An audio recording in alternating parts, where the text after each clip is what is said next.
Discuss कर ही दिया जाए, लगे हाथों। IAS 16 शुरू किया ना हमने, तो ये IAS 16 की कहानी लगे हाथों नोट की डिस्कशन है। मैंने एक छोटी सी बात कही थी, पहले नोट बात कर रहे हैं, ये नोट का नहीं था, नोट तो लगा रखा था मैंने। ये है। मैंने बात की थी कि जो नोट होता है ये स्टेटमेंट फॉर्म होता है टी अकाउंट। दो अंदाज से डेप्रिसिएशन की एंट्री होती है, एक होती है डेप्रिसिएशन डेबिट और एक्यूमुलेटेड डेप्रिसिएशन क्रेडिट। इस सूरत के अंदर एसेट अकाउंट चल रहा होता है अपनी कॉस्ट पर या रिवैल्यूड अमाउंट पर। ऐसा ही है। दूसरी किस्म की एंट्री हो सकती है डेप्रिसिएशन डेबिट और PPE क्रेडिट। इस सूरत में एसेट अकाउंट चल रहा होता है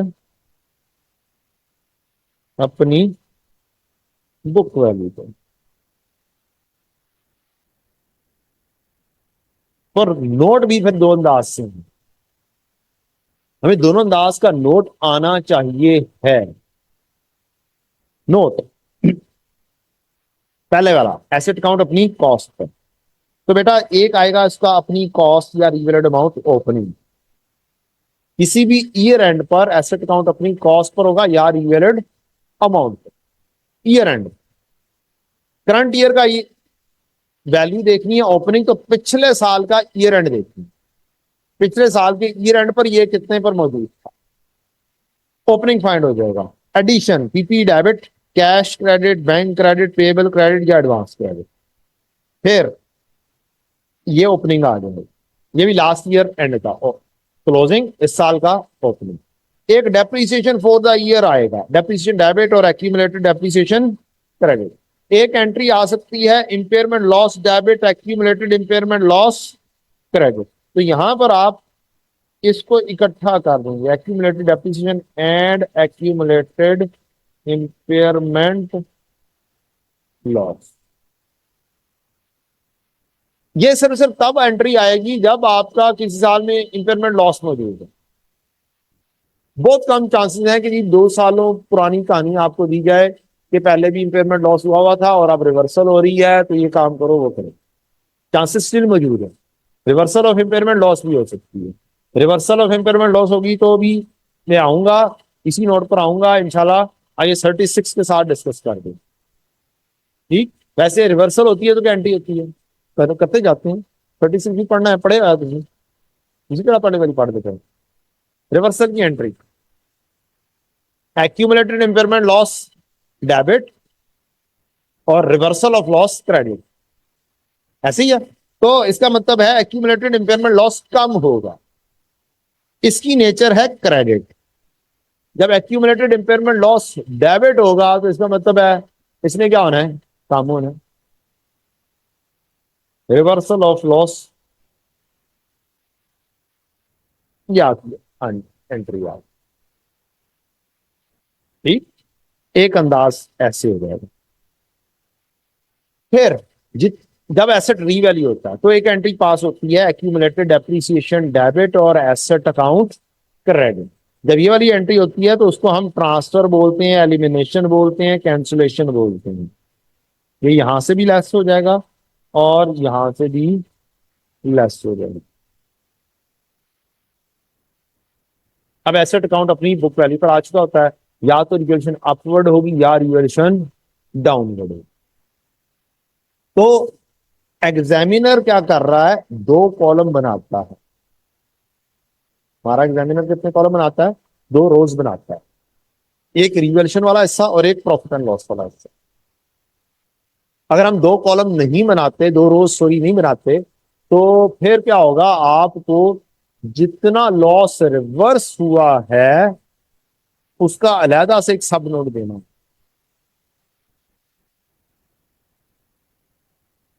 तो अगर हम ये दो लाइंस बना देते हैं, रिवैल्यूएशन सरप्लस वाला इफेक्ट अलहदा, प्रॉफिट एंड लॉस वाला इफेक्ट अलहदा, तो फिर हमें अलहदा से नोट देने की जरूरत नहीं पड़ती।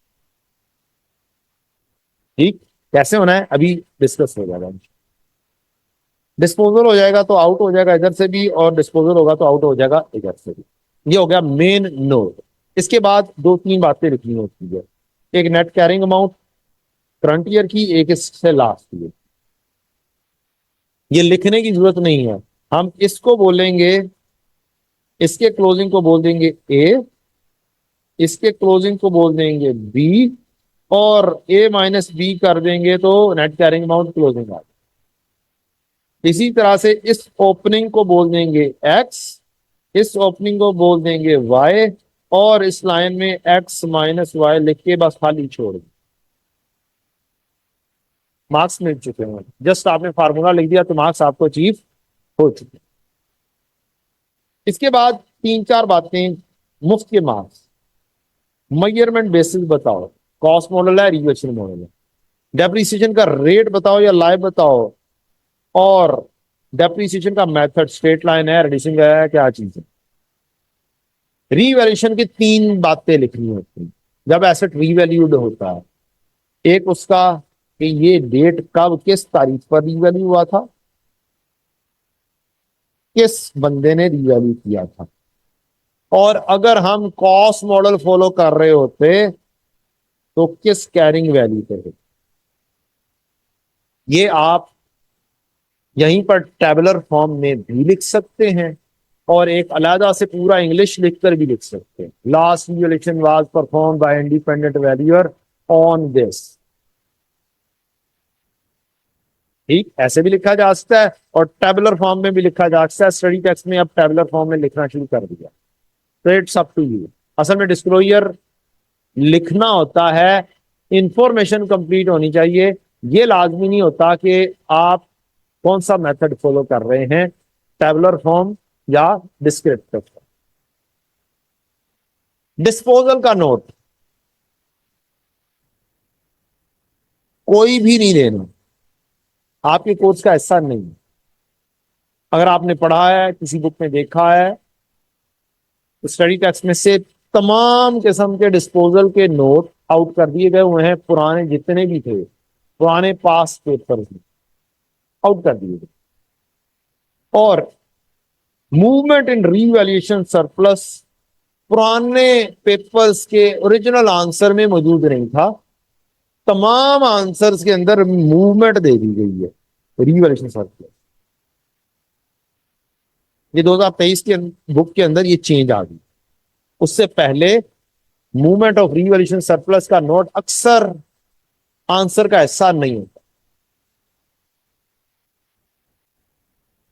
तो जो न्यू बुक थी 2023 में जो आई थी, उसके अंदर तमाम पुराने सवालों में क्या हो गया था, मूवमेंट ऑफ रीवैल्यूएशन सरप्लस एक नोट का पार्ट बन गया था, और तमाम डिस्पोजल आउट हो गए। वो डिस्पोजल का नोट हमारे FPR 2 का हिस्सा। ओपनिंग होगा, ड्यूरिंग द ईयर अराइज होगा या रिवर्स होगा, ट्रांसफर टू रिटेन्ड अर्निंग हो सकता है, या डिस्पोजल की वजह से आउट हो सकता है, और क्लोजिंग रीवैल्यूएशन सरप्लस का। CWIP अगर टाइम हो तो कर सकते हैं, अदरवाइज ये वाली चीज जरूरी है, expenditure incurred during the year और बोरिंग कॉस्ट की कैपिटलाइजेशन, ये बताना जरूरी है। तो कितनी बोरिंग कॉस्ट कैपिटलाइज की हुई है आपने, और कितना एक्सपेंडिचर ड्यूरिंग द ईयर किया है, CWI। तो मूवमेंट में पीछे और कोई खास चीज रह नहीं जाती। एक ओपनिंग है, एक ट्रांसफर है। हाँ, अगर कोई एडवांसेस दिए हुए हैं हमने PPE के खरीदने के लिए, तो वो हम क्लब कर सकते हैं इसमें CWIP में लेंगे। चेंज इन एस्टीमेट का नोट है जो IS 8 के तहत डील होता है। चेंज इन एस्टीमेट, उसके अंदर दो लाइन आइटम्स के ऊपर इफेक्ट बताना होता है, करंट ईयर और फ्यूचर ईयर का। करंट ईयर और फ्यूचर ईयर्स का इफेक्ट बताना होता है कि डेप्रिसिएशन मेथड चेंज हुआ है स्ट्रेट लाइन से रिड्यूसिंग बैलेंस मेथड में, ये आप लिख देंगे। फिर आप कहेंगे कि इसकी वजह से या डेप्रिसिएशन बढ़ गई है या डेप्रिसिएशन कम होगी। पुराने मेथड से भी इस साल की डेप्रिसिएशन कैलकुलेट करेंगे, न्यू मेथड से भी इस साल की डेप्रिसिएशन कैलकुलेट करेंगे, दोनों का डिफरेंस लेंगे। अगर तो रेजिडुअल वैल्यू में चेंज नहीं है, क्या लफ्ज यूज कर रहा हूं, अगर रेजिडुअल वैल्यू में चेंज नहीं है, तो ये फार्मूला काम कर जाएगा। करंट ईयर में डेप्रीसिएशन अगर इंक्रीज होगी तो प्रॉफिट डिक्रीज होगा, करंट ईयर में डेप्रीसिएशन अगर डिक्रीज होगी तो प्रॉफिट इंक्रीज होगा। इनवर्स रिलेशनशिप है एक्सपेंस का। ठीक, तो अगर डिक्रीज आई है तो ऐसे लिखोगे और प्रॉफिट को क्या कर दोगे, इंक्रीज में शो कर दोगे। और फ्यूचर ईयर्स का इफेक्ट इसके ओपोजिट होगा। मींस करंट ईयर की डेप्रिसिएशन अगर कम हुई है तो फ्यूचर ईयर्स की डेप्रिसिएशन क्या होगी, ज्यादा होगी। लॉजिक क्या है जी इसकी, लॉजिक ये है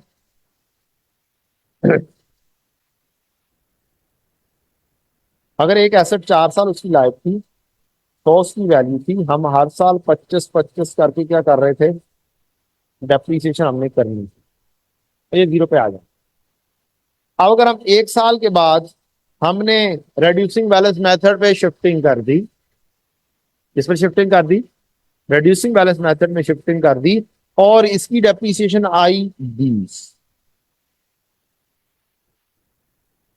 ठीक, तो अगले सालों में कोई ना कोई डेप्रिसिएशन चेंज करनी है, या आपने लाइफ चेंज कर दी, लाइफ चेंज करके करते हैं ज्यादा आसानी से जाएगा। लाइफ हमने कहा अब 4 साल नहीं, हमने 5 साल करनी है, तो इस 75 को बाकी की रिमेनिंग सालों में क्या करोगे, डेप्रिशिएट करोगे। 75 × 4 करो, कितने डेप्रिसिएशन आएगी, 18 पॉइंट, मैं इसको 19 लिख देता हूँ आसानी के लिए। क्या लिख देता हूँ, 18.7 की बजाय मैं 19 लिख देता हूँ। 19 इस साल में होगी, 19 इस साल में होगी, 19 इस साल में होगी, और इस साल में गालिबन 18 की बात करेंगे तो ये तब पूरा हो जाएगा। ऐसे ही है। अब अगर आप गौर से देखें, इस साल में डेप्रिसिएशन कम हुई ज्यादा हुई, 6 से डेप्रिसिएशन कम होगी और क्या होगा, हमारा प्रॉफिट बढ़ जाएगा। फ्यूचर ईयर की डेप्रिसिएशन, फ्यूचर में कितनी डेप्रिसिएशन होनी थी, 50, अब कितनी हो रही है, 56 की होगी। जो 6 से अब कम हुआ है वो 6 से अगले सालों में ज्यादा डेप्रिशिएट होगा, अगर रेजिडुअल वैल्यू में चेंज नहीं। ठीक, तो बड़े आसानी से हम लिख सकते हैं करंट ईयर में अगर डेप्रिसिएशन डिक्रीज है तो अगले सालों में डेप्रिसिएशन क्या होगी, इंक्रीज होगी, और अगले सालों का प्रॉफिट कम होगा। ऐसे टेस्टेड नहीं है ये नोट, कोई ज्यादा टेस्ट नहीं करता। असल में हमें बताना होता है नोट के मुताबिक कि हम मेथड चेंज करके क्या कर रहे हैं, उससे डेप्रिसिएशन का इफेक्ट क्या है और उससे प्रॉफिट के ऊपर इफेक्ट क्या है। करंट ईयर का तो लाजमी बताना होता है, फ्यूचर ईयर्स का रिक्वायरमेंट में तो है, लेकिन एज सच कहीं पे लिखा हुआ देखा नहीं है। रिक्वायरमेंट में मौजूद है कि वहीं पर लिखे हुए देखने से मुराद है, स्टडी टेक्स्ट में ऐसा मुझे उस तरीके से नजर नहीं है, जहां तक मुझे या मुझे मेरा, मैं भूल गया हूँ। कम से कम मैंने अपने तौर पर नोट क्या किया हुआ है, मुकम्मल किया कि करंट ईयर का इफेक्ट भी बताना है और फ्यूचर का इफेक्ट भी। किसका, अगर एस्टीमेट चेंज है क्वेश्चन के अंदर, आइए 16 के क्वेश्चन में एस्टीमेट चेंज है और नोट रिक्वायर किया हुआ है तो आप बना दें एज अ सब नोट। रिक्वायर पूछा ये गया, क्यूरी ये आई कि क्या इसको अलहदा से नोट रिक्वायर किया जाएगा, अलहदा से नोट रिक्वायर भी किया जा सकता है। और अगर आपको क्वेश्चन दिया गया है जिसके अंदर एस्टीमेट चेंज आ गया है तो फिर एस्टीमेट चेंज के तौर पर आप टाइम अगर आपके पास है तो बना दें।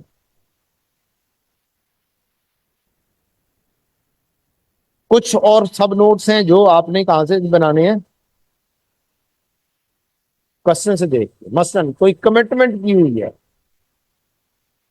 कि हम आपसे फलाना एसेट खरीदेंगे, ठीक, आपने कोई एडवांस दिया हुआ है तो अभी बता दोगे, एडवांस का जिक्र ऊपर CWIP में भी आया, तो ये एक कमिटमेंट ही है, हमने थोड़ा सा एडवांस दिया और कि हम क्या करेंगे, एक अदद एसेट आपसे खरीदेंगे। कोई रेस्ट्रिक्शन ऑन ट्रांसफर है, जो भी रेस्ट्रिक्शन ट्रांसफर की होगी क्वेश्चन में मौजूद होगी। बोरोइंग कॉस्ट कितनी कैपिटलाइज हुई है ये भी बताना है। Investment property, government grant, directly from the question से देख के इनके नोट बना देंगे।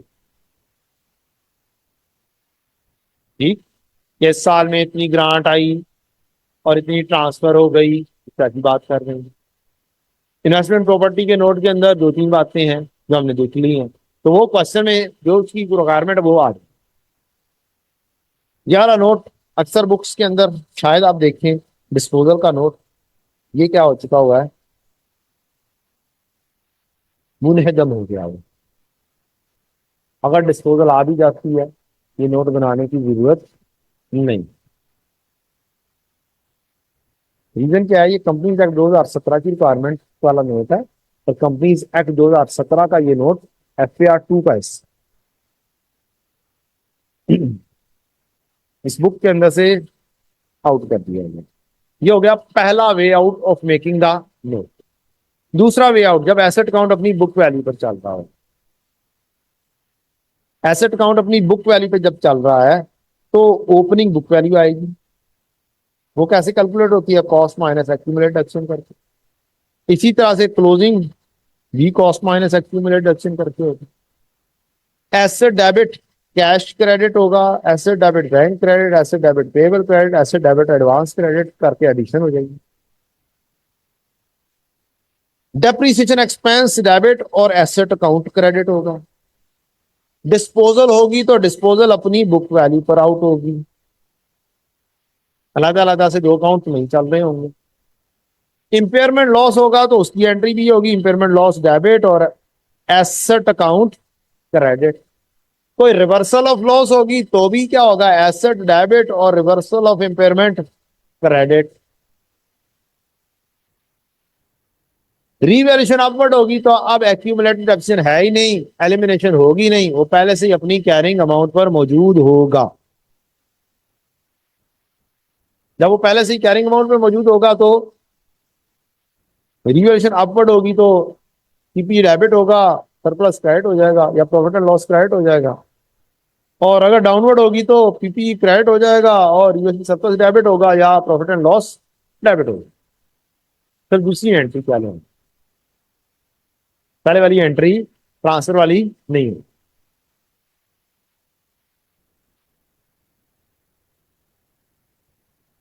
डन हो गया। अच्छा, अब ये वाला नोट आपको लाजमी तौर पर आना चाहिए।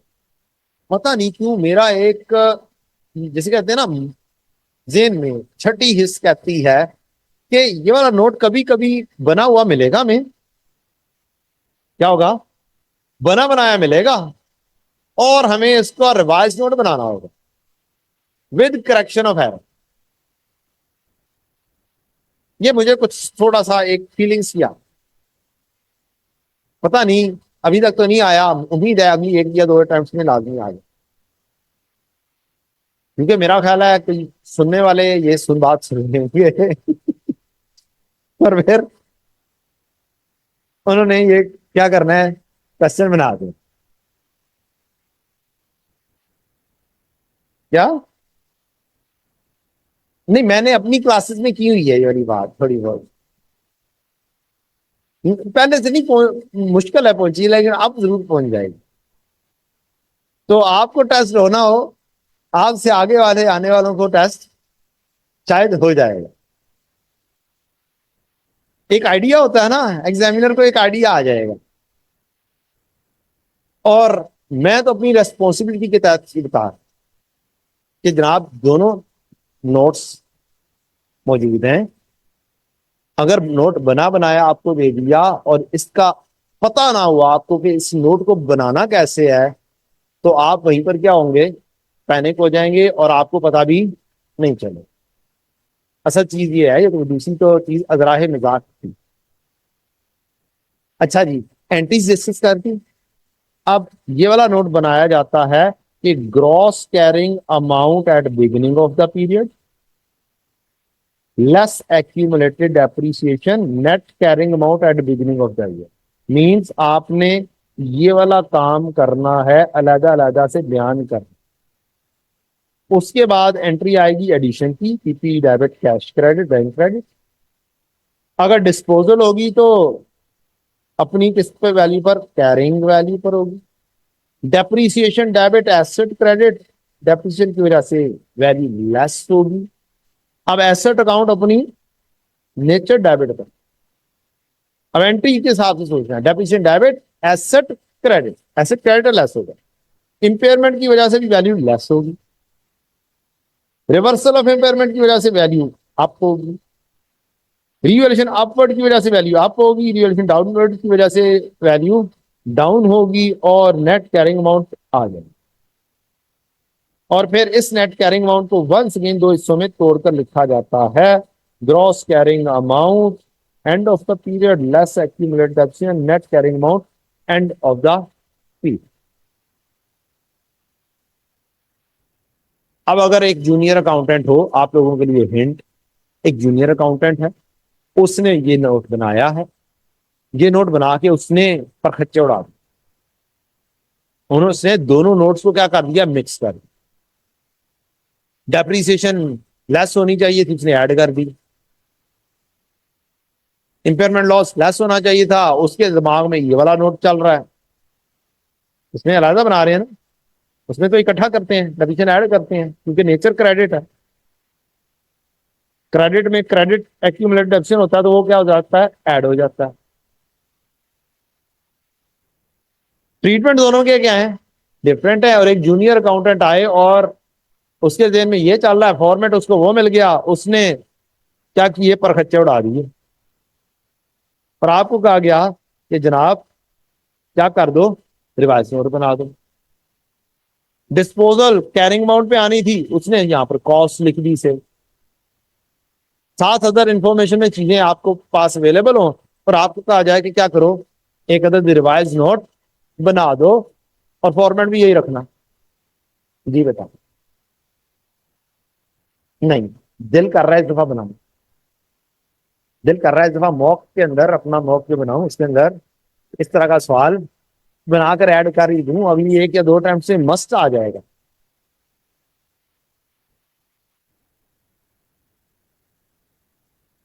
जस्ट आइडिया फ्लोट हो रहा है, सोच रहा हूं कि ये वाला काम हो जाना।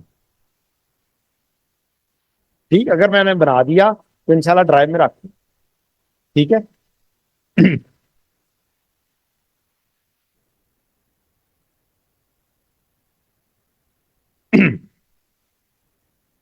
ले जी, रिवर्सल ऑफ इंपेयरमेंट, ये सारी कहानी डिस्कशन करनी थी कि नोट दो अंदाज से बन सकते हैं, हमें दोनों अंदाज का पता होना चाहिए।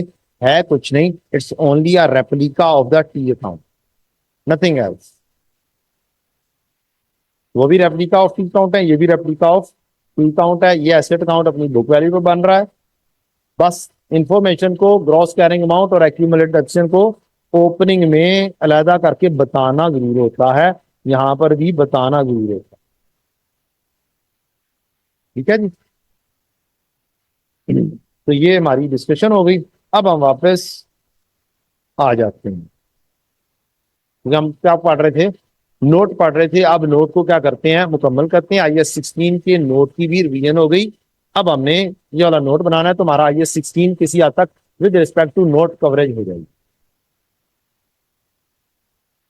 अब एक है रिवैल्यूएशन मॉडल पे चीज, और एक शायद डिस्पोजल आ रही है या इक्विपमेंट आ रहा है। आसान काम या कम टाइम कंज्यूमिंग काम पहले कर, चाहे नोट बना रहे हैं। इक्विपमेंट है, अपनी कॉस्ट पर चल रहा है। आपने कॉस्ट मॉडल लिखा, इसका मतलब है ओपनिंग कॉस्ट लिख दी, फर्स्ट जनवरी 22, ओपनिंग एक्यूमुलेटेड डेप्रिसिएशन लिख दी। रिड्यूसिंग बैलेंस मेथड है, 20% रेट है, ओपनिंग WDV भी कैलकुलेट हो जाएगी। अगर डिस्पोजल नहीं है तो इसका मतलब है डेप्रिसिएशन आराम से 250 के ऊपर 20%, 50 कैलकुलेट हो जाएगी ओपनिंग एसेट। अगर डिस्पोजल है तो मुश्किल काम होगा, अगर एडिशन है तो टेंशन नहीं। 1 जुलाई पर नई equipment was acquired by making payment of 50 million to the supplier. In addition an old equipment was given in exchange to the supplier, disposal आ गई। The fair value of old and new equipment were assessed at 60 million and 105 million. The old equipment had been acquired at a cost of 80 million on 1 July 19। अब rule हमारा ये है, IS 16 का rule, IS 16 का rule, fair value exchange का rule. Exchange का rule बच्चों ये है कि आपने जब कॉस्ट ऑफ न्यू एसेट बनाना है तो सबसे पहले बेस ढूंढनी है कि fair value of old asset मौजूद है या नहीं। अगर तो मौजूद है तो ये बेस बस यही यूज है। अगर हमने कैश पे किया तो मजीद कैश पेड एड अप कर दें कि नए एसेट की कॉस्ट है, भले हमारे पास fair value of new asset मौजूद हो। बेस क्या बनानी है, ओल्ड एसेट की fair value plus cash paid, और अगर एसेट हमारा महंगा है, एक्सचेंज करते हुए सस्ता एसेट आ गया, तो फिर क्या आएगा, माइनस कैश रसीद। इन दो में से कोई एक चीज फॉलो हो सकती है। ये कॉस्ट ऑफ न्यू एसेट बनेगी। हाँ, अगर आपके पास फेयर वैल्यू ऑफ ओल्ड है ही नहीं तो फिर आप जाएंगे फेयर वैल्यू ऑफ न्यू। और अगर आपके पास फेयर वैल्यू ऑफ ओल्ड भी नहीं है, न्यू भी नहीं है, तो फिर आप जाएंगे एसेट की बुक वैल्यू। ठीक, यहां पर एक अल्फाज बड़े जरूरी है। अगर लिखा हुआ है fair value of asset A is more reliably measure than asset B, दोनों की फेयर वैल्यू गिवन की हुई है, तो जिसकी रिलायबली मेजर हो रही होगी इसका मतलब है उसकी फेयर वैल्यू आपके पास है, दूसरी की है ही। भले क्वेश्चन में लिखी हुई है, अगर लिखा हुआ है fair value of asset A is more reliably measurable than fair value of B, fair value of B भी गिवन थी 70 million, fair value of A भी गिवन थी 60 मिलियन, तो आप इसको कंसिडर करेंगे बस। ये आप समझेंगे क्वेश्चन में है ही, मोर रिलायबली मेजर का मतलब ये।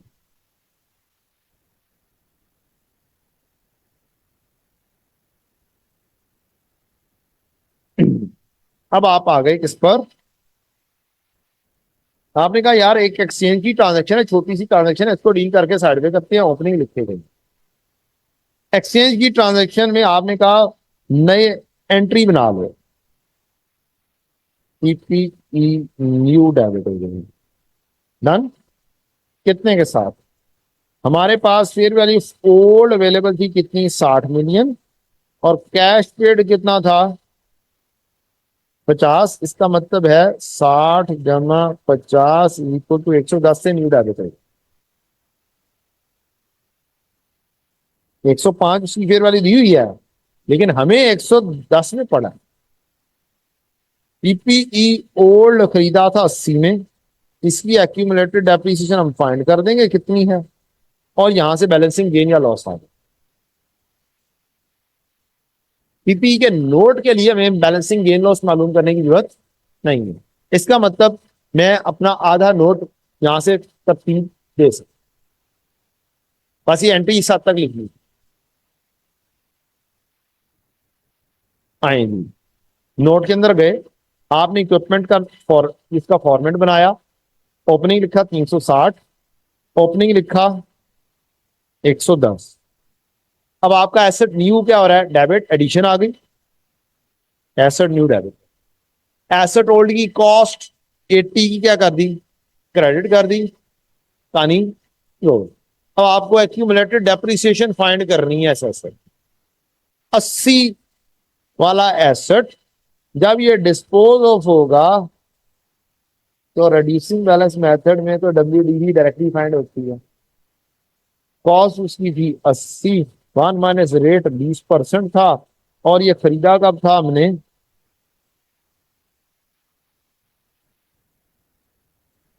जी 1/7/19। हमारा ईयर एंड कब है, 31 दिसंबर। इसका मतलब है 19 का आधा साल आएगा, ऐसे ही है। और एक छोटी सी फेवर और करनी है, रेड्यूसिंग बैलेंस मेथड हो तो आपने ये वाला फॉर्मेट फॉलो करना है।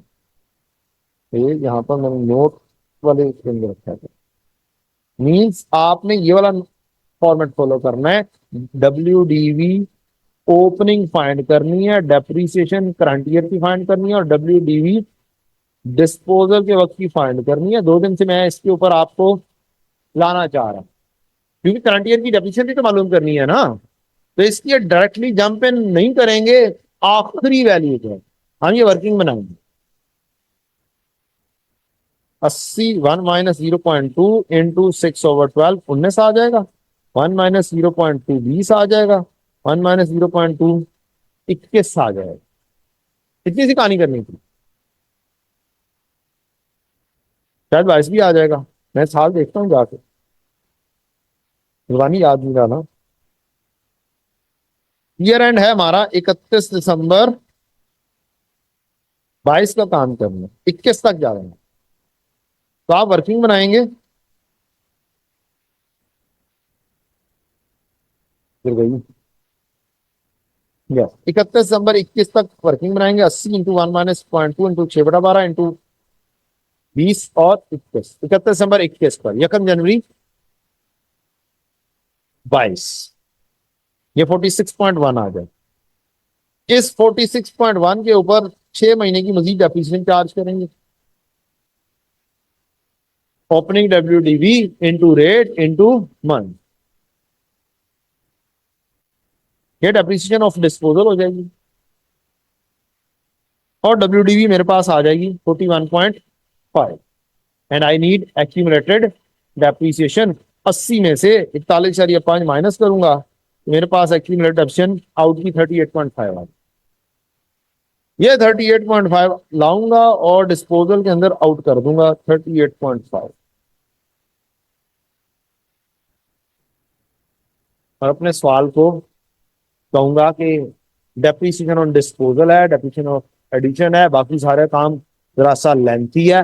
मैं यहां पर अपना ये वाला काम पेंडिंग कर दूंगा। क्यों भला? ये डेप्रिसिएशन की working is a time consuming working. इसके मार्क्स मुझे मिलने हैं 0.5 और मैक्सिमम 1, और टाइम इसने कंज्यूम करना है 2-3। मैं यहां पर क्या करूंगा, इसको यहां पर ही क्या करूंगा, पेंडिंग करूंगा, और मैं कहूंगा बाकी का ऐसा नोट करते हैं, रिवर्शन का नोट बनाते हैं, वहां पर मार्क्स जल्दी कैरी करेंगे, वहां पे मार्क्स जल्दी कैरी होंगे। ऑब्वियसली मैं डिस्कस करूंगा, मैं आपको पेपर करने का तरीकाकार सिखा, बाकी सब चीजों के अंदर वर्किंग लेंथ ही नहीं थी। 3-3 एसेट्स की डेप्रिसिएशन कैलकुलेट नहीं होती, मीन्स अभी आपको डेप्रिसिएशन ओपनिंग एसेट की कैलकुलेट करनी है other than disposal, depreciation on addition calculate करनी है, डिस्पोजल कैलकुलेट कर बैठे हैं आप। और अगर ज्यादा जल्दी हो तो यहां पर डायरेक्टली कैलकुलेट कर देते, डायरेक्टली WDV पे छलांग लगा देते, डिस्पोजल की डेफिनेशन को गायब कर देते अगर ज्यादा जल्दी है। फिर वहां पर भी वर्किंग बेशक ना बनाओ, टाइम कंज्यूमिंग अगर ज्यादा लग रही है, टाइम शॉर्ट है तो फिर डायरेक्टली जंप इन कर लो 41.6 सम आओ। अब मैं बढ़ूंगा ऑफिस बिल्डिंग पर। ऑफिस बिल्डिंग की रीवैल्यूड अमाउंट मुझे मिली 280, इसकी एक्यूमुलेटेड एक्शन ओपनिंग में 56, ये मैंने ओपनिंग फिट इन कर दी, ये एक और ये दो।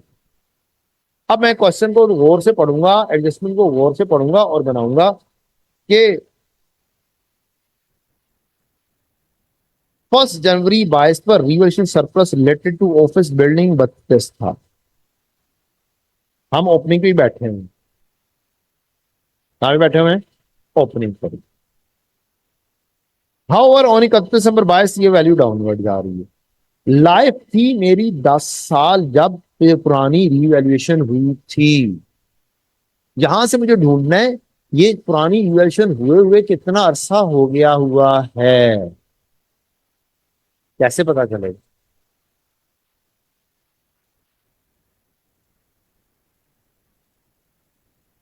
मैं यहां से मालूम करूंगा कि ये मेरी पुरानी रीवैल्यूड अमाउंट थी 280, रेजिडुअल वैल्यू कोई नहीं दी हुई, लाइफ 10 साल थी जब पुरानी रिवैल्यूएशन हुई। तो इसका मतलब मेरी एक साल की डेप्रिसिएशन कितनी है? 28। और ये एक्यूमुलेटेड डेप्रिसिएशन कितने सालों की है? 56 divide by 28 is equal to 2 years. ये ऐसे भी आ सकता है, और एक्यूमुलेटेड डेप्रिसिएशन का फार्मूला लगा के भी आ सकता है। 280 एक्यूमुलेटेड डेप्रिसिएशन का formula revalued amount minus residual value over remaining life into cumulative period. यहां से 280 माइनस 0, लाइफ का पता है 10 साल, एक्यूमुलेटेड डेप्रिसिएशन 56 हो चुकी है, क्यूमुलेटिव पीरियड कितना अर्सा यूज कर लिया वो फाइंड हो जाए। या फिर एक साल की डेप्रिसिएशन मालूम करो और टोटल डेप्रिसिएशन जो आज तक चार्ज हो चुकी है उससे डिवाइड करो, तो आपको साल मिल जाएंगे कितने साल हो चुके हुए हैं। 2 साल हो चुके हुए हैं, इसका मतलब है 1 जनवरी 22 पर रिमेनिंग लाइफ कितनी है? 2 माइनस करके 10 में से 2 माइनस हो गए और कितनी? 8। अब आप अपनी वर्किंग बनाएंगे, 3 कॉलम बनाएंगे, एक एसेट का, एक रिवैल्यूएशन सरप्लस का और एक प्रॉफिट एंड लॉस। इन दोनों की नेचर क्रेडिट है, इस एसेट की नेचर डेबिट। प्रॉफिट की नेचर भी क्या होती है? क्रेडिट। कॉस्ट 280 लिखी, एक्यूमुलेटेड डेप्रिसिएशन निकाली और हमने कहा 2 साल गुजर चुके हैं, यहां पे रिमेनिंग लाइफ 8 साल है। पुराना सरप्लस हमें बता दिया गया इस तारीख पर कितना है? 32 है। जहां से हम रिमेनिंग लाइफ के ऊपर डेप्रिसिएशन चार्ज करेंगे। 224 तकसीम 8 कर लो या 28 की डेप्रिसिएशन बना लो, इस पर कोई फर्क नहीं पड़ेगा, लेकिन 32 को तकसीम 8 करोगे तो 4 आएगा। 31 नंबर 22 पर पहुंच गए। अब 31 नंबर 22 पर हमें क्या करना है? एसेट को दोबारा से रिवैल्यू करना है और 156 मिलियन पर इसको लेकर जाना है। अब ये 196 से जंप इन करवाना है हमने 156 पर, तो कम हुई वैल्यू 40 की, और पुराना लॉ सरप्लस रिवर्स होगा 28 से, और प्रॉफिट एंड लॉस में कितना जाएगा? वाह। अगर मैं एक्सट्रैक्ट्स बना रहा हूं, क्या बना रहा हूं? एक्सट्रैक्ट्स, तो ये वाली वैल्यू जो होती है ये अदर कंप्रिहेंसिव इनकम में जाती है। जो रिवैल्यूएशन सरप्लस में आ रही होती है जब रिवैल्यूएशन होती है, ये आपका लॉस है, प्रॉफिट एंड लॉस में जाके हिट करेगा रिवैल्यूएशन लॉस के तौर पर, प्रॉफिट एंड लॉस। और ये वाली जो फाइनल वैल्यू होती है ये सीडी होते हैं, ये बैलेंस शीट के एसेट्स में काम है। ठीक, कोशिश करूंगा एक आधा सवाल और एक्सट्रैक्ट्स वाला भी हम देख सकते हैं, अल्लाह करेगा। IS 16 भी डील हो रहा है, 40 भी डील हो रहा है, तो इंशाल्लाह अल्लाह करेगा हो जाएगा। अब IS 16 चल रहा है सर, 40 नहीं चल रहा, 40 हो गया, डन। अब जंप इन लगा के एकदम से पता भी नहीं चला कौन सा स्टैंडर्ड शुरू हो चुका हुआ है, IS 16 हो रहा है और वो उसका एक्सचेंज भी डील हो गई है। एक्सचेंज की बातें भी काफी हद तक हो गई हैं, बाकी एक आधी बात जो है अभी जाकर डिस्कस कर दूंगा दोबारा। अच्छा जी, तो अब क्या बात बनती है बच्चों, यहां से आपने क्या करना है, ये जो सरप्लस के कॉलम में कम करना है और ये प्रॉफिट एंड लॉस के कॉलम में कम करना है। टोटल 40 होना चाहिए, टोटल इस कॉलम से मैच होना चाहिए। जो मैंने 2 कॉलम अभी बताए, 2 रोज बताई थी, रिवर्शन की 2 रोज जी। यहां से अब आपका साल शुरू हुआ, यहां तक आपका साल है। पहला काम क्या होगा? डेप्रिसिएशन चार्ज होगी कितनी? 28 की। आप जाएंगे नोट के अंदर और जाके कहेंगे डेप्रिसिएशन लिख दो। अब एसेट क्या हो गया? रीवैल्यू। अब आपको पता चल गया कि मेरी एक्यूमुलेटेड डेप्रिसिएशन कितनी हो चुकी, 56 - 28, यहां से भी पता चलेगा। और अगर आप यहां पर आओगे तो ये टॉप पर आपने लिखा हुआ है रीवैल्यूड अमाउंट 280, और अब 196 पर पहुंचे हो। इन दोनों का डिफरेंस जो है ये भी वही वाली वैल्यू है जो आपने ट्रांसफर करनी है। कॉस्ट और डब्ल्यूडीवी का डिफरेंस क्या होता है? कॉस्ट और डब्ल्यूडीवी का डिफरेंस क्या होता है? Accumulated depreciation. तो वर्किंग के अंदर से भी पिक कर सकते हैं, और जो नोट बना रहे हैं उससे भी पिक हो सकता है। नोट बनाते हुए क्यों ना करें, वहां से क्यों पिक ना करें? क्या ऐसा पॉसिबल है कि नहीं? पॉसिबल नहीं है। एंटायर क्लास में रिवैल्यू क्या होना है? एंटायर क्लास में रिवैल्यू है, वहां से भी हो सकता है। ठीक, यहां से क्यों पिक करेंगे? सवाल ये है, क्या आपका आंसर सिर्फ सिर्फ नोट का होता है? क्या एक्सट्रैक्ट्स आ सकते हैं? क्या जनरल एंट्रीज आ सकती हैं? तो अगर जनरल एंट्रीज आएंगी तो यहां से प्रूफ होगी ना वर्किंग से, फिर नोट तो नहीं बनाते बैठे रहोगे। तो इसलिए कह रहा हूं कि एक तरीकाकार ज्यादा फॉलो करें, वह वर्किंग का। वर्किंग में दो रीवैल्यूएशन के दरमियान, इवन ये वाली वैल्यू और पिछली रीवैल्यू के दरमियान में जितनी भी डेप्रिसिएशन है उन सबको इकट्ठा कर सकते हैं, एक और एक, ये टोटल कितना हुआ? 2856, 84, 84 से ट्रांसफर होगी।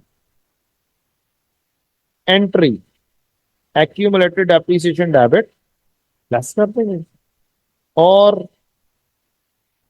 एलिमिनेशन ट्रांसफर यहां पे आनी चाहिए थी, नहीं लिखा गया, टाइपिंग होगी, आउट हो गई है। 84 से यहां पे लेस कर दिया। अब एसेट अकाउंट अपनी बुक वैल्यू पर आ चुके हैं। एसेट अकाउंट किस वैल्यू पे आ गया? अपनी बुक वैल्यू पे आ गया 280 - 84। अब इस वैल्यू को गिराना है 156 पर, ये क्लोजिंग होगी। ठीक, अब हमने दो 40 की दो हिस्से किए। एक हिस्सा किया पुराना सरप्लस रिवर्स किया, और एक हिस्सा किया प्रॉफिट एंड लॉस में इसका रिकॉर्डिंग की। आई क्या पैसे ही करता, दो हिस्सों में लिखता है। मुझे नहीं पता आप लोगों ने क्या किया क्या नहीं किया, आप दो हिस्सों में लिखते हैं या एक हिस्से में लिखते हैं, आई डोंट नो। लेकिन आई क्या पैसे ही करता। लगभग मैंने 3 4 साल पहले अपने आप को शिफ्ट कर लिया था इस फॉर्म। पहले मैं एक लाइन में करवाया करता, तो मैंने ऑब्जर्व किया आई क्या क्या कर रहा है। मैं कहा एक डिस्क्लोजर जो है वो यहाँ पर फेस के ऊपर डील कर रहा है, mean reversal of loss profit and loss में कितना जाना है वो डायरेक्टली फेस के ऊपर डील कर रहा है, वो डिस्क्रिप्टिव नोट में जाता ही नहीं। मैंने आपको बताया एक टेबुलर फॉर्म है, एक डिस्क्रिप्टिव फॉर्म। तो जब एक चीज टेबुलर फॉर्म में डील हो सकती है तो एक लाइन आइटम लिख के हम क्या करें, उसे टेबुलर फॉर्म में डील, और वर्किंग से देखना है हमने, और कोई लंबा चौड़ा काम भी नहीं करना। तो यहां पर क्या हो गया, ये दो हिस्सों में तकसीम करके हमने लिख दिया, और क्या हमारा नोट मुकम्मल हो गया? मैंने इक्विपमेंट की डेप्रिसिएशन नहीं की, मैंने कहा ऑफिस बिल्डिंग जल्दी काम होगा, मार्क्स ज्यादा अचीव कर देगा। यहां पर एक दो फिक्रे इंपॉर्टेंट हो सकते हैं। एक फिक्रा है, किसी भी ईयर एंड पर एसेट अकाउंट या तो अपनी कॉस्ट या रीवैल्यूड अमाउंट पर मौजूद होगा। और दूसरा फिक्रा है, अगर ईयर एंड की रिवैल्यूएशन हो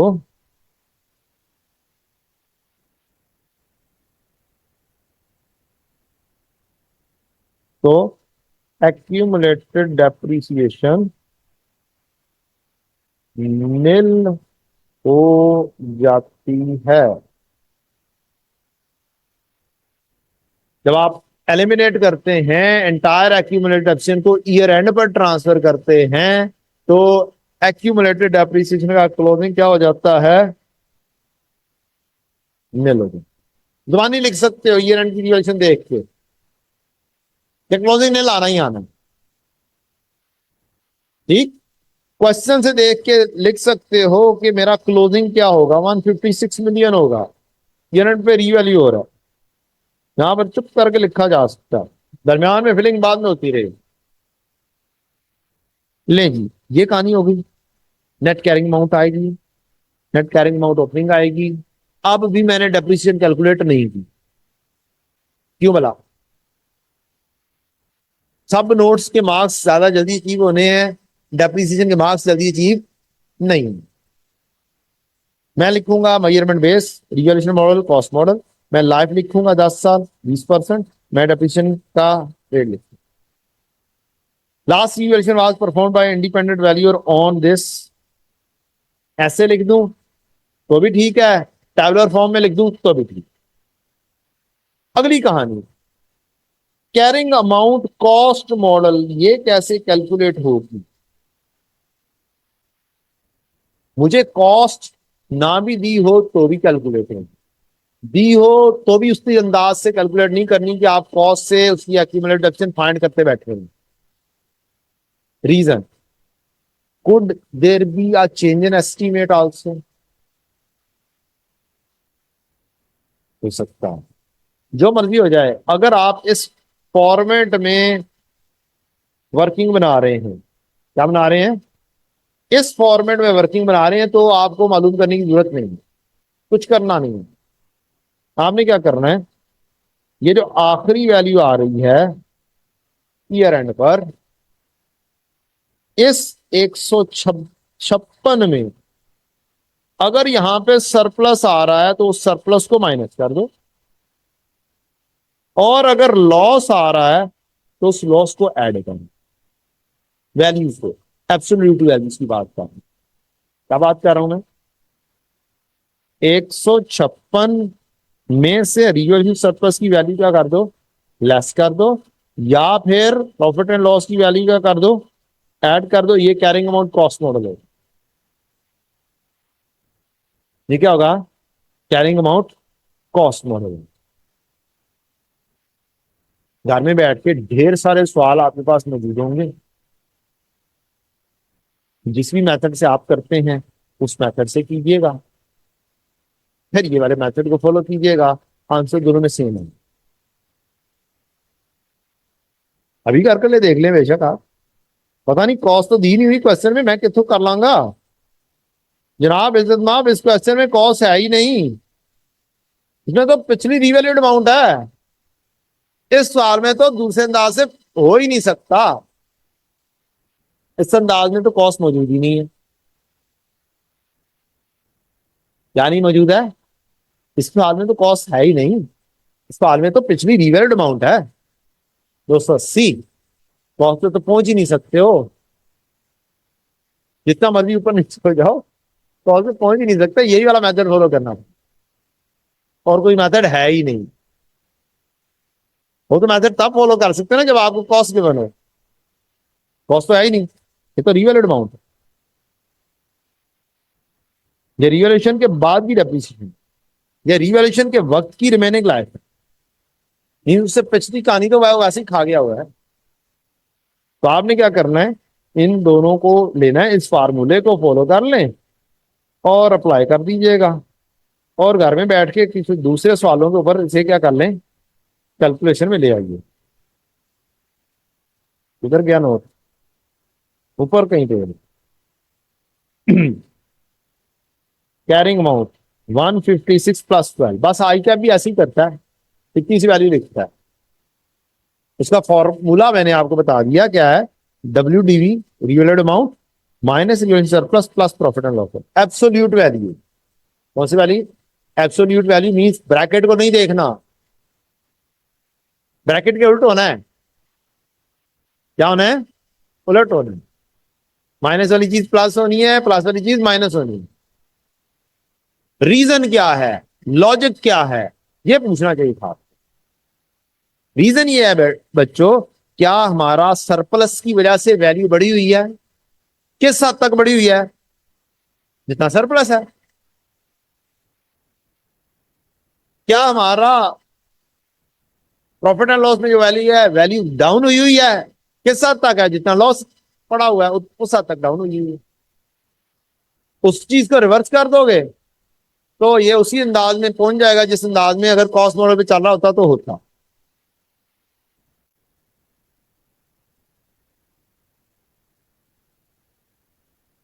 पास में लग गई। आप इसी को कॉस्ट तस्वर कर लो, ये गो के रिवैल्यूड अमाउंट की, इसी को कॉस्ट तस्वर कर लो। तो 280 में से 56 माइनस करो और 28 माइनस करो तो 196 पे होना था। अब 156 में 196 पे होना था ना, हाँ 156 में 12 को ऐड करो, 196 में होना था कि नहीं। अच्छा इसमें सरप्लस भी था सर, पुराना सरप्लस भी तो 32 पड़ा हुआ है ना, नहीं इसकी कॉस्ट कुछ हो रही थी, यहाँ पर तो हो ही नहीं सकता। घर में बैठिएगा, करके देखिएगा, आंसर यकीनी तौर पर यही आएंगे। मैंने बड़ी दफा इसको असेस करके चेक किया हो, बड़ी दफा कैलकुलेट करके चेक किया हुआ है। कोई और सवाल आएगा सामने दिखा दीजिए, टाइम शॉर्ट है। माशाल्लाह से बहुत अच्छा परफॉर्म किया था, 44% बच्चों ने पास किया था। एप्रोप्रिएट फॉर्म ऑफ शेड्यूल के कितने मार्क्स, 2। जस्ट फॉर्मेट के मार्क्स कितने, 2 मार्क्स। कुछ भी नहीं किया, जस्ट फॉर्मेट अच्छा सा लिखा, सही तरीके से लिखा, कितने marks, 2 marks. Addition and disposal के 3.5 मार्क्स, डेप्रीसिएशन अकेले के 3 मार्क्स। अब दोनों की डेप्रीसिएशन के 3 मार्क्स हैं, एक की डेप्रीसिएशन तो कैलकुलेट की है, दूसरे की अभी कैलकुलेट नहीं की, इसका मतलब है 2 मार्क्स लूज किए मैक्सिमम, या 1.5 मार्क्स लूज किया और बाकी सारे मार्क्स हासिल किए। सरप्लस का भी हासिल किए, अदर डिस्क्लोजर के भी हासिल किए। अदर डिस्क्लोजर के कितने मार्क्स थे, 2.5 मार्क्स। 1.5 मार्क्स फोरगो करके जल्दी जल्दी क्या किया, 2.5 मार्क्स हासिल। एप्रोप्रिएट फॉर्म ऑफ शेड्यूल का 1 marks, investment property. Addition and fair value adjustment का 1.5 मार्क्स, अदर डिस्क्लोजर का 1 मार्क्स, जो हमने जल्दी जल्दी हासिल कर लिए थे। 3-4 मार्क्स तो हमने जल्दी जल्दी हासिल कर लिए। ले जी अब आखिरी कहानी, डेप्रीसिएशन की कैलकुलेशन, वो भी रिवाइज हो जानी चाहिए ना। अब आपका फॉर्मूला होता है depreciation under reducing balance method, WDV opening into rate into N/12। लेकिन अब कहानी आ जाती है, कुछ एसेट ऐसे थे जो ओपनिंग में मौजूद थे और दरमियान में डिस्पोज ऑफ हो गई। तो हमें क्या करना होगा, हमें कैलकुलेशन करनी होगी उन एसेट्स की जो सारा साल रहे हैं हमारे पास। तो आपको क्या करना होगा, आपको WDV opening of all assets में से WDV opening of disposed asset को क्या करना होगा, माइनस करना होगा और उसके ऊपर रेट अप्लाई करना होगा। ये वाले एसेट आ जाएंगे जो ओपनिंग में थे, क्लोजिंग में भी हैं, लेकिन एक एसेट उसमें ऐसा है जो दरमियान में छोड़ के चला गया। WDV opening of all asset calculate होगी यहां से, 360 माइनस 110 कितनी बनी,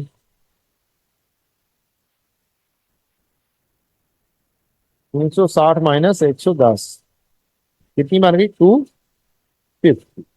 WDV ओपनिंग ऑफ डिस्पोजल, अगर आपने वर्किंग मेरे कहने के मुताबिक बनाई है तो यहां से आपको वर्किंग में मिल जाए WDV ओपनिंग।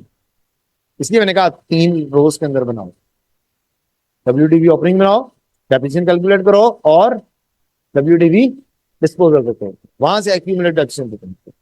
तो वो ये 46.1 हमें वर्किंग से हासिल हो जाएगा और इसको मैं मल्टीप्लाई कर दूंगा 0.2 से, ये ओपनिंग एसेट्स की हो जाएगी।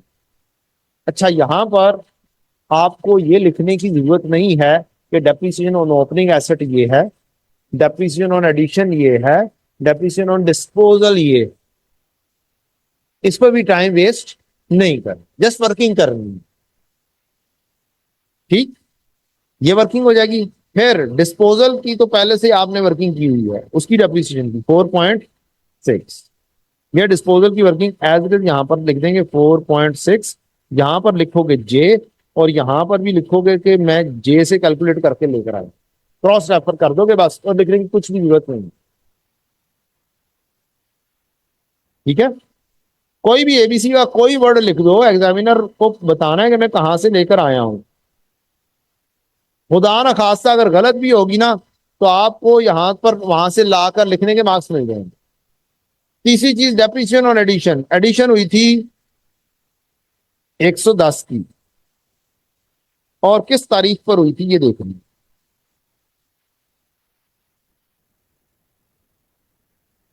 एक्सचेंज 1 जुलाई को हुआ जी, मिड ऑफ द ईयर, 1 जुलाई मिड ऑफ द ईयर।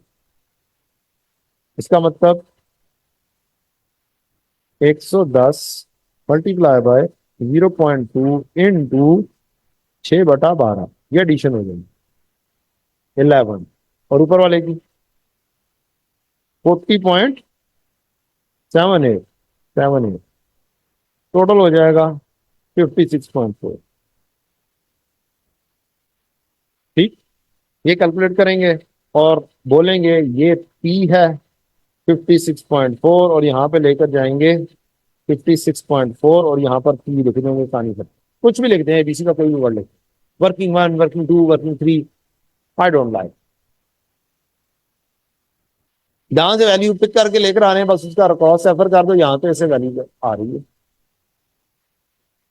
ठीक, क्रॉस रेफर होना चाहिए, चाहे वर्किंग 1 लिख के करो, चाहे वर्किंग 2 लिख के करो। ये क्या हो गया बच्चों, IAS 16 का नोट बनाने का तरीका था। फिर आप सब नोट बनाएंगे। मूवमेंट ऑफ रिवॉल्यूशन सरप्लस कहां से बनेगी, लाजमी हो गया ना कि लाजमी बनाना है, मुफ्त के मार्क्स हैं। जब स्टडी टेस्ट के अंदर एक चीज बार बार एडेड है, इसका मतलब क्या होगा, शुड आई मेक और not, I should make, I should make.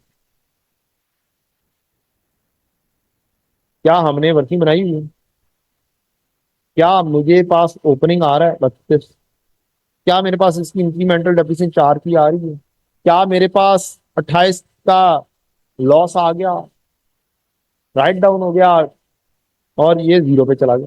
32, 4, 28 और 0, ये पास लिखना था। ओपनिंग 32 है, इंक्रीमेंटल डेप्रिसिएशन की वजह से 4 लॉस हुआ, रिवॉल्यूशन लॉस की वजह से कम हुआ, और पानी की 0। उधर तो देखना है, यहाँ पे लिखना है बस, कोई लंबी कहानी नहीं। इन्वेस्टमेंट प्रॉपर्टी पहले कर ली थी, ले जनाब, ये कहानी होगी मुकम्मल। ये कहानी क्या हो गई, मुकम्मल। हाँ, आपके लिए बड़े लंबे लंबे सवाल रखे थे मैंने, इतना टाइम नहीं है जी। एक्सचेंज की ट्रांजैक्शन में कैश का पता नहीं चलता। ट्रेड एंड अलाउंस अभी 1 मिनट बाद डिस्कशन, 1 मिनट नहीं, 3, 4, 5 मिनट दोबारा से याद कराऊंगा। इन्वेस्टमेंट प्रॉपर्टी खत्म करना, मसला यह है इन्वेस्टमेंट प्रॉपर्टी खाम खामे मैं जरा धकेले जा रहा, हो गया खत्म, ट्रांसफर्स डील हो गई हैं, नोट बन गया है। एक छोटी सी चीज बताना चाहता हूँ, या दो छोटी सी चीजें बताना चाहता हूं, अभी तक टेस्टेड नहीं। मसलन property plant and equipment, sorry, investment property आपने खरीदी, खरीदने पे कौन कौन सी कॉस्ट ऐड होगी, क्या परचेज इनवॉइस ऐड होगी, legal fees, non refundable taxes, government के taxes, other transaction cost, professional charges, operating losses, operating losses नहीं होंगे, cost incurred on opening ceremony नहीं होगी, special repair of property on tenant required, इसके ऊपर depend कर, इसकी अगली कहानी पढ़नी पड़ेगी, किसकी भला, इसकी कहानी पढ़नी पड़ेगी। अगर तो इससे कोई बेनिफिट जनरेट हो रहा है, मींस मेरे रेंट में इजाफा हो रहा है, ये एसेट का पार्ट बनेगी। अगर इससे कोई बेनिफिट में इजाफा नहीं है, ये पार्ट नहीं है।